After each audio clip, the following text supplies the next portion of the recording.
Devocionales para todos. El título de hoy es ¿Quién podrá salvarse? Lectura bíblica. Los discípulos se asombraron de sus palabras, pero Jesús, respondiendo, volvió a decirles: Hijos, cuán difícil le es entrar en el reino de Dios a los que confían en las riquezas.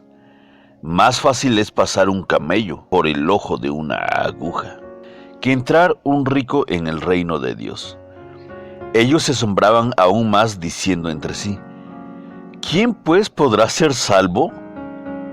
Entonces Jesús, mirándolos, dijo: Para los hombres es imposible, mas para Dios no, porque todas las cosas son posibles para Dios. Evangelio según San Marcos, capítulo 10, versículos 24, 25, 26 y 27.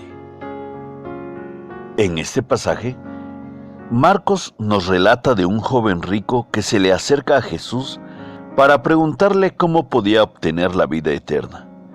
Y el Señor le responde que debía vender todo lo que tenía y seguirlo. Entonces el joven se retiró triste porque tenía muchas posesiones.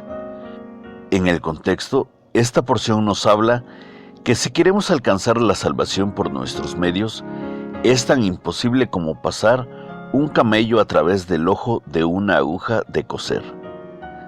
Y que sin la intervención de Dios no lo podemos lograr. Acá las palabras de Jesús deben ser tomadas como una metáfora para explicar lo difícil que será para una persona que ame las riquezas antes que a Dios.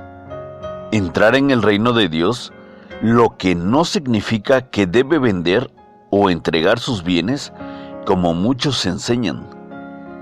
Esta declaración dejó asombrados a los discípulos, porque ellos creían que tener riquezas era una indicación de que eran bendecidos por Dios. Es decir, pensaban que a los buenos Dios los prosperaba y les daba bienes aquí en la tierra. Es por esta misma razón que los pobres, los enfermos, los estériles, las viudas, los huérfanos, eran menospreciados porque, según ellos, Dios los había condenado.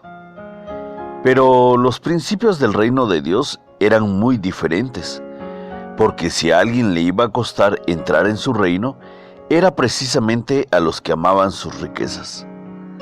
En realidad, estos versículos se refieren a algo que es completamente imposible, como dice el texto: para los hombres es imposible, mas para Dios no.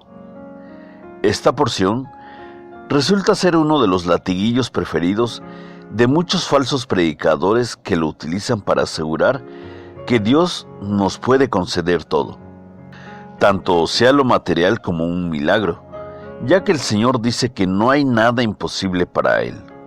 En la actualidad, el supuesto cristianismo organizado ha procurado las riquezas materiales y volvió a caer en los mismos errores que Jesús corrigió en sus discípulos. Pero veamos bien, ¿qué es exactamente lo que resulta imposible? El contexto nos indica que alguien que confía en las riquezas o en cualquier otra obra humana, es imposible que pueda tener la vida eterna. La salvación es por gracia. Sí, escuchó usted bien.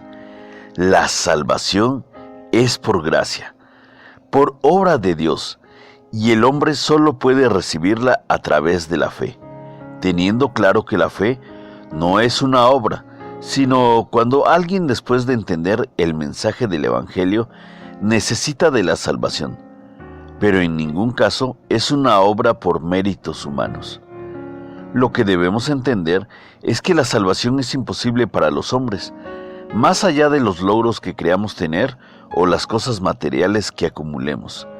Todos, sean pobres o ricos, necesitan ser salvados por Dios. Para los hombres es imposible, mas para Dios no. Por esto, la buena noticia es que la salvación es para todo el mundo, rico y pobre, con tal que la persona crea de corazón que Cristo vino a morir por todos. En conclusión, podemos decir que lo imposible para nosotros es salvar nuestra alma por hacer cosas, pero Jesús nos dice que para Dios nada es imposible. Entonces, entrar en el reino de Dios y ser salvado son imposibles para cualquier ser humano, pero no para Dios, que en su gran misericordia nos ofrece la salvación. Hoy, nuestra mayor preocupación debe ser tratar de compartir el mensaje del verdadero Evangelio, el cual está enfocado en la obra redentora de Cristo en la cruz para que otros puedan obtener la vida eterna. Que la gracia de Dios te proteja y te acompañe en todas tus actividades. Buenos días, bendiciones. Este mensaje es comentado por Bogar Machuca, bajo la dirección y producción de Radio La Cruz.